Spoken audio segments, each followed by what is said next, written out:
you, Dennis.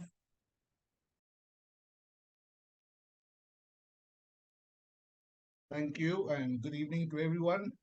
Thank you especially for this beautiful rendition of Nearer My God to Thee, a song that even became very popular with non believers after the movie Titanic. And today, whenever we hear this song, many of us will associate this song with the sinking of the Titanic. And we think of how symbolic that is. That, when times of distress, times of difficulty, it we think to come nearer to God. Literally, when things are hunky dory, when things are mountain top, we forget about God. But then when things turn difficult, it's nearer my God to thee. And how ironic, because this is a God who can give us tremendous peace and happiness in all times. And it is by coincidence that we are looking at Mount Carmel this evening. And uh, it's a mount that I would symbolize with difficulty, challenge, and victory. Mount Carmel is both a challenge as well as a victory, both as a biblical incident and also as a spiritual experience. And I want us to look at this Mount Carmel experience in our own spiritual lives. Over the past few weeks, we have been studying the book of Isaiah in our Wednesday Bible studies. And I thank God for both these digital platforms which has come into our lives. Many years ago, when we looked at retirement, we never imagined that every Wednesday and Sunday we would eagerly look forward to these two meetings, especially, which would be a tremendous uh, boost, a tremendous strengthening measure in both our physical as well as spiritual lives. And my wife and I are very grateful to God and everyone else who's taking part in these meetings for adding so much value to our practical and spiritual lives. And in these Bible studies on Wednesdays, we saw both in Ecclesiastes as well as in Isaiah that idolatry was one of the main reasons for man falling into disfavor with God. And not only disfavor with God, but most of man's own problems, most of his difficulties were brought upon by himself with his idolatry. And a very telling verse that we saw last week in on Wednesday was how we have sold ourselves to idols, we have sold ourselves to bondage because of the idolatry in our lives. And over the past weeks, we have been praying for various people, especially I, in my various contacts. Many of my contacts have been um, expressing their lack of faith. They're falling away, they're weakening in faith, and they are showing a lack of faith, a loss of faith in a God who doesn't seem to respond, a God who doesn't seem to care about their difficulties. And as I looked at this chapter, this passage that we're looking at today, we see in verse 22 where Elijah said to them, to the people of Israel, I'm the only one of the Lord's prophets left. It seems that much of the Lord's people have left him because God is not answering. It seems that God doesn't care. He's not doing anything for us. But Baal or Baal has 450 prophets. And very often, when we look at our lives, we see that we are all alone. Stupid of us to be standing in faith, standing on the promises of God when He's leaving us empty handed, where there's almost nothing to show for it. But on the other hand, people who don't believe in God, people who don't go to church, people who don't attend prayer meetings, they are thriving, they are prospering, they are doing so well in life. Why am I the only one on this side of the fence? Why am I the only one on the fence? And here's Elijah on Mount Carmel. What a mount! We remember Mount Zion, we remember Mount of Olives, we remember Mount Horeb, Mount Sinai, but hardly we remember Mount Carmel.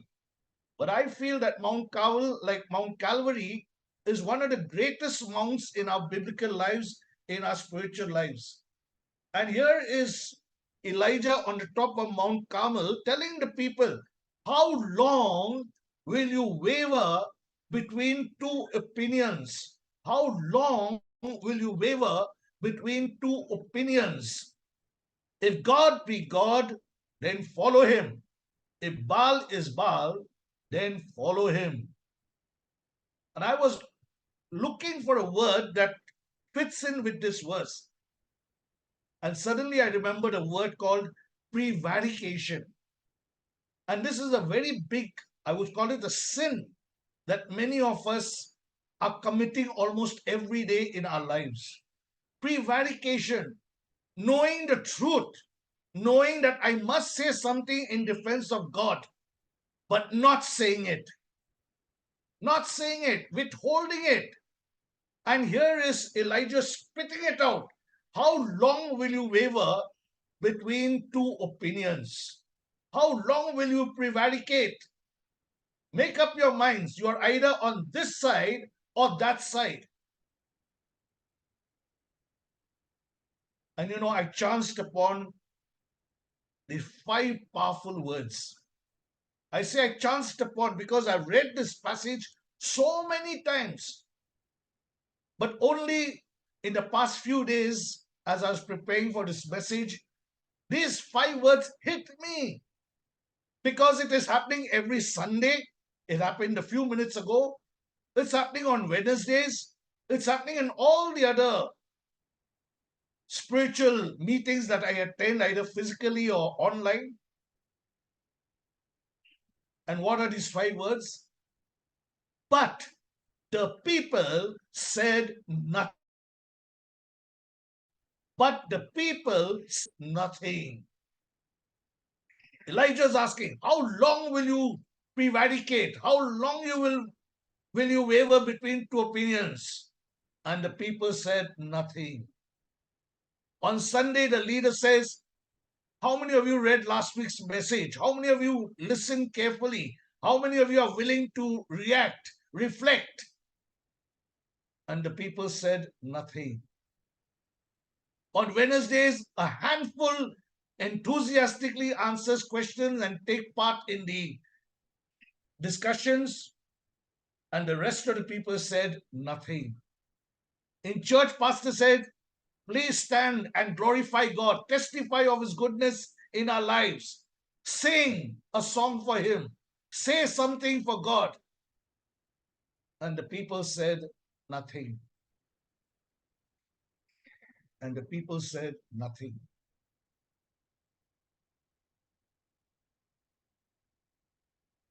If we are looking at idolatry, I want us to look at it where it all started. And this is another powerful verse that I would like us to look at frequently in our time. Exodus 32, verse 1. And the message puts it in such simple and powerful words. Exodus 32, 1. When the people realized that God was taking forever to come down from the mountain, they rallied around Aaron and said, do something. Make gods for us who will lead us. That Moses, the man who led us out of Egypt, who knows what's happened to him? Moses, who brought us out of Egypt, who knows what has happened to him? Who knows? And how frail is our memory? How quickly we forget things that happen. How quickly. I remember in our prayer meetings, we prayed for Ukraine. The war in Ukraine is still going on 2 years later, but we have forgotten about it. We prayed for Myanmar. The people are being tortured, the people are being oppressed. They have fled to Bangladesh. India refuses to let them in. It's still happening, but we've forgotten to pray for them. We remembered Manipur for a long time enthusiastically. The problem is still going on, but we seem to have forgotten them. The Israel war in Gaza is still going on, but we seem to have forgotten them. And in Isaiah 52, or 32 rather, God told the people himself, do you remember when I brought you out of Egypt? Do you remember when I brought you out of Assyria? Do you remember when I brought you out of Babylon? And his people in Israel today still do not remember all that. They are still banging their heads on the Wailing Wall at Jerusalem, waiting for the Messiah. And the people in the wilderness, they were running out of patience. They know that Moses has gone up to speak to God, but they were running out of patience. When will God answer us? When will God speak to us? And then they told Aaron, just imagine, they didn't choose anyone, lesser in stature. They don't choose anyone insignificant. They chose Aaron, Moses' own brother. And Aaron should have known better. After spending so much time with Moses, here the people come to him and say, do something, do something. And when we run out of patience with God, the human nature in us, I won't call it the human nature, the evil in nature in us will say, do something, do something, do something, speak to the spirits, go for tarot reading, go for Reiki, go for this, go for that, do something. How long will you wait for God to do something? And they told to Aaron, make gods for us who will lead us. Make gods for us who will lead us. So that's where it all started. Of course, it started in the Garden of Eden. It started there in that first garden. But here it continues as the evil one continues to put thoughts in our heads to make something for us, make gods for us who will lead us. And they've forgotten about Moses, that man whom God put in their lives to lead them out of Egypt. We have forgotten about him. Sometimes, in the church, in our spiritual lives, there are people whom God has raised. For some reason, those people have fallen by the wayside. For some people, those people have died and gone out of our lives. And then what happens? It should not happen, but it happens that we now turn our focus away from God because so and so has fallen, because so and so has died, because that church has closed, because I'm not able to attend that fellowship anymore. So what do? I turn to other gods. We forget that Moses and that pastor or that fallen evangelist is just an instrument in the hands of an invisible God. Of course, there are many other visible elements, factors in our lives that we'll turn our attention to. That NGO that gives us help, that neighbor who is supporting us, that government official who is going out of his way to push our files. These are modern day idols. These are idols that we are asking Aaron to make, idols that are going to lead us.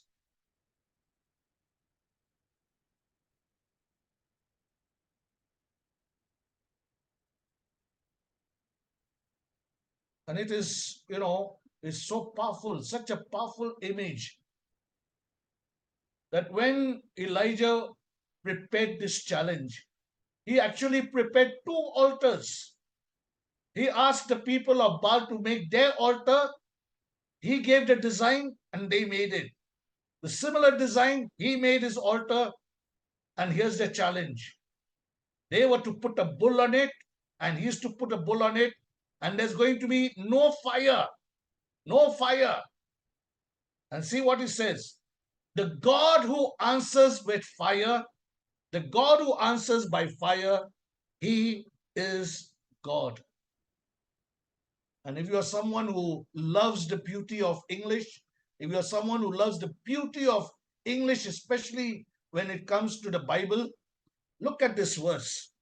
The God, small letter G, who answers by fire, he is God, capital G. There are many gods. There are many gods, but they are all our creation.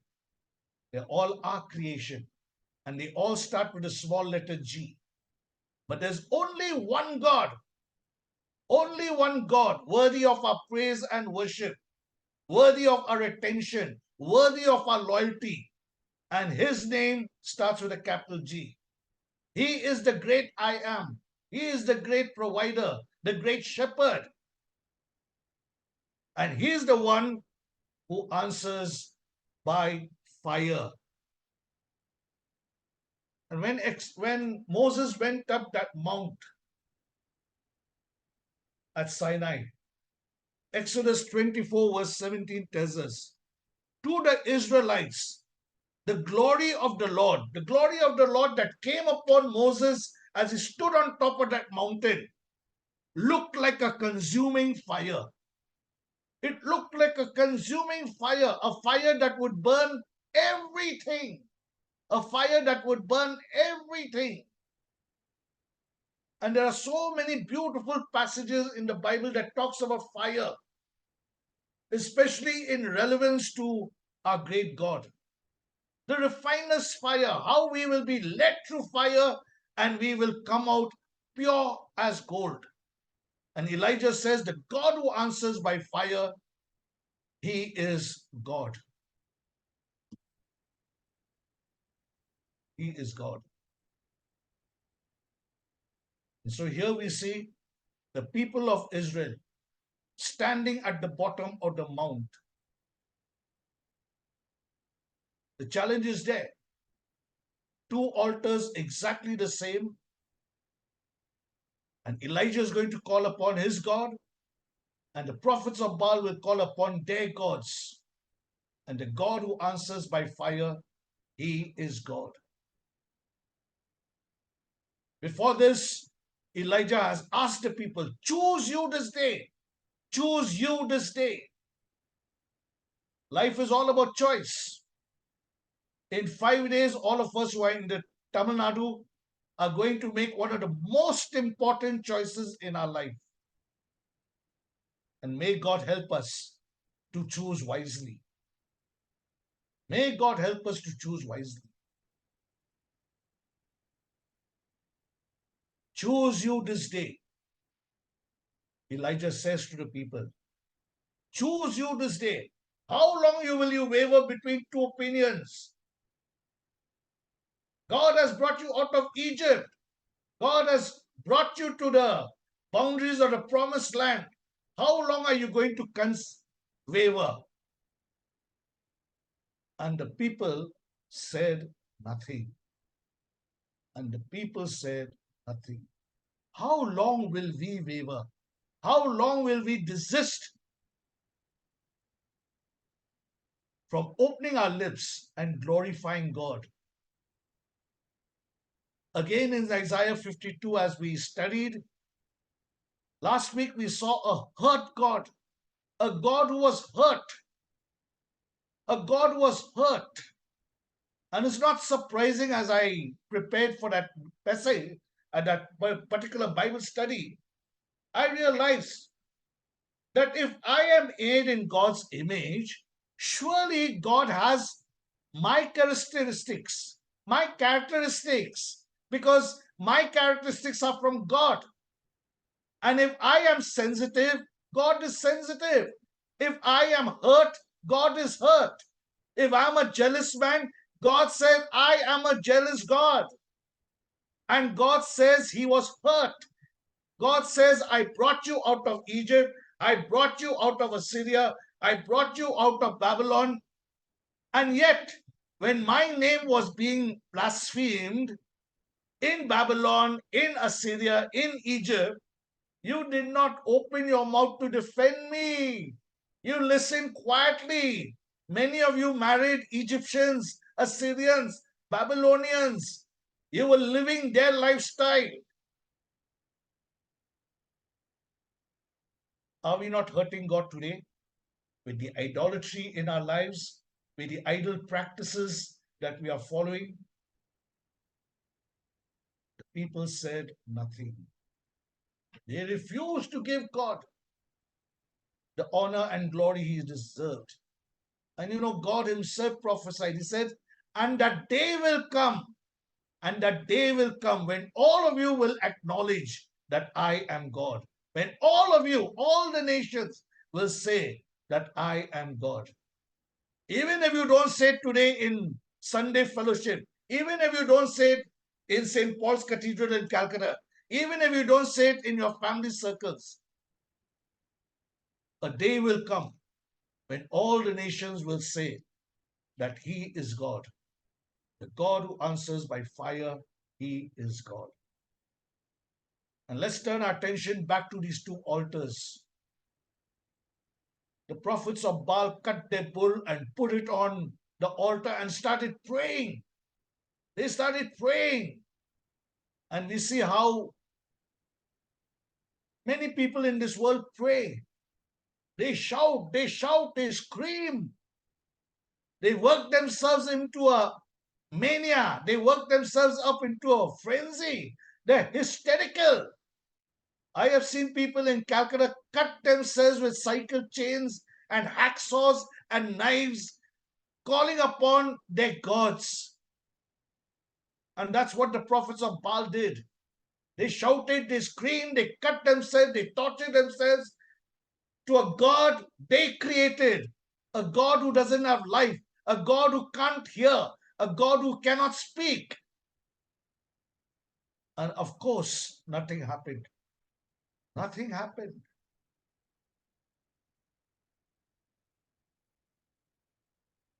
I don't have the faith or the courage to do what Elijah did.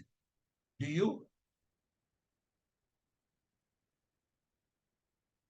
Are you willing to go on top of Mount Pleasant in Uti and set up an altar and say, God, you send your fire down on this sacrifice. You show the people of the Nilgiris, you show the people of Tamil Nadu that you are God. Send your fire down to burn the sacrifice.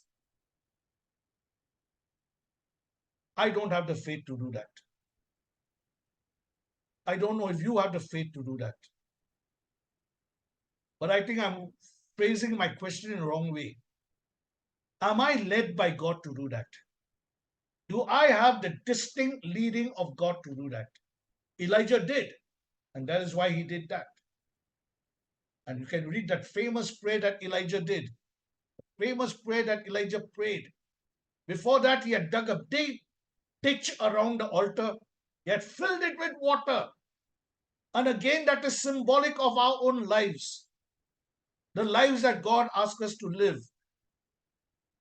Nearer, my God, to thee. We often think that we are sinking, we are drowning, the floods are threatening to overwhelm us. And we cry out to God to help us out of that water, to bring us out of that difficulty. And as Elijah concluded his prayer, God sent his fire that consumed all the wood, all the bricks, all the mud, all the water. God answered by fire. And the people saw that he is God. The people saw that he is God.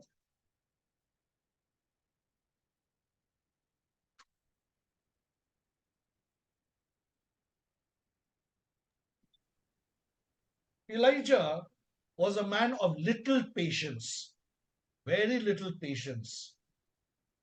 How long? You can imagine the frustration in his voice when he literally feels that there's no one in the church except for him.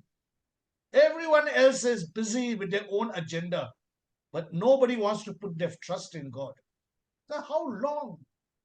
The same frustration he showed when he ran after this incident. He runs into the desert and he tells God, it is too much for. It could have been a classic case of the first suicide in the Bible. But God's grace saved him. God did not want to lead him to that point.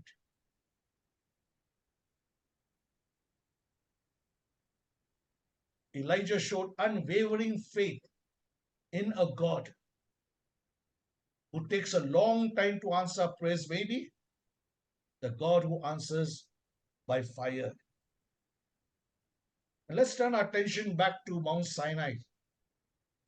How Moses came down to find these people shouting and screaming. They seem to be so happy. They seem to be merry-making. And he tells to Joshua, what is this sound? It sounds like war going on. And when he came down, he saw the people around this idol that they have made with all the precious jewels, with all their assets. They had invested everything into a lifeless creature, which they were now worshipping. Practically everyone had fallen into idolatry. And Moses had to tell the people to step out of that, to come out of that idolatry. And only the people of Levi, the Levites, stepped forward and joined with Moses. Who is on God's side? And only the Levites came to join Moses on God's side. And then you know what happened? How Moses commanded the people, the Levites, to go into the camp and kill everyone who was worshipping the golden calf at that moment. Make us gods who will lead us. We no longer have patience. We no longer have faith in the living God who made us. We want something more tangible. We want instant result. We want instant gratification. We want instant joy and happiness. We don't want to wait for that kind of a God. Lead us, gods who will. Make us gods who will lead us. And that's what we are doing today. Our habits, our positions, our life's agenda, our jobs, our lusts, our greed. And sadly, in many cases, even our own families have taken on the form of God, who is robbing God of the worship he desires, who is robbing God of the devotion he wants. And we are turning our attention to things in our life, tangible things in our life, which is turning us away from God. Many years ago, when I was visiting my sick father in Canada, it happened to be Christmas time. Our family went to a church on 24th December and we had a beautiful service. It was my first time experiencing a service, a Christmas service in a foreign atmosphere. And next day I asked my brother, what time is the Christmas service? And he says, in Canada and USA, we don't have a Christmas service. We celebrate Christmas on 24th December. And I asked him why. He said, in Christmas, 25th December is Family Day. Family Day. And I remember I had a small argument with my brother on this topic. So we all celebrate our birthday on the previous day. And then what do we do on the next day? What do we do on the actual birthday? And it was, to me, it was ironical. To me, it was some kind of idolatry. Instead of worshipping the Lord Jesus on his birthday, we were honoring the family. And of course, we know how it is in the West, where the fastest growing religion today is atheism. Atheism, no belief in God. And yet, the season that experiences maximum business, maximum profits is the Christmas season. How ironic, how blasphemous that we worship commerce, we worship profits on a day we are supposed to worship the Lord Jesus.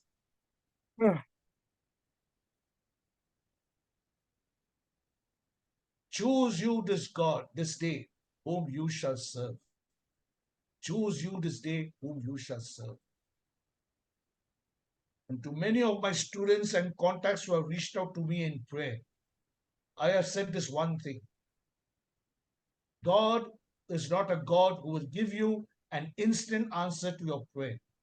God is not a God who will give you millions of rupees in answer to your prayer. You have to be willing to go through difficulties. You have to be willing to go through fiery situations if you want to experience the goodness of God. And Mount Carmel is a historic, a biblical experience that shows us that in our modern day lives, in our spiritual lives, in our practical lives day to day, there will be a lot of difficulties. There will be a lot of situations where we feel we are drowning, we are overwhelmed by the floods of life. We are going through fire, and that fire is going to consume us. But what fire are we talking about? Is it the fire of working 2 to 3 jobs? Is it the fire of, you know, uh, greed and lust and jealousy? Or is it the refiner's fire?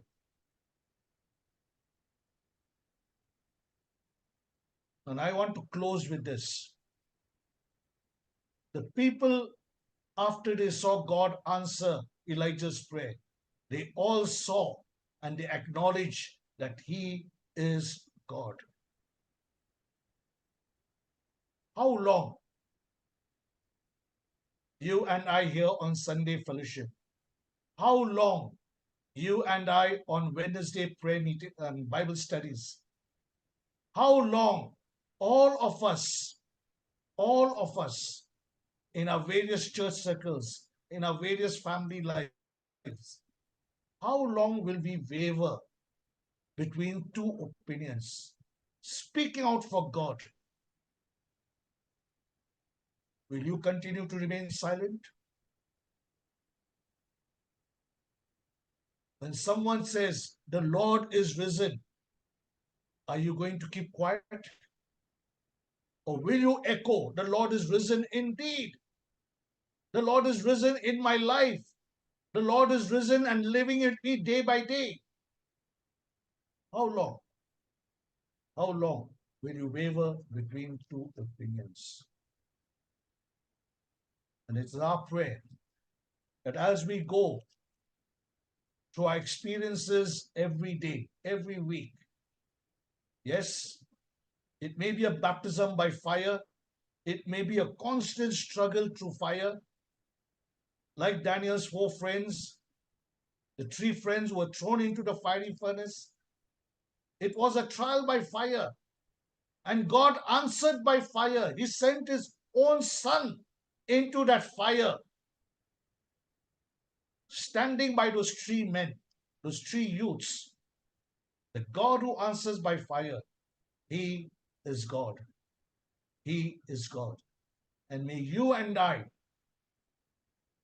have the courage and grace to speak up for this God every moment of our lives, not just on Sundays and Wednesdays, but every moment of our lives. May God bless us and continue to speak to us and encourage us through these words. Amen.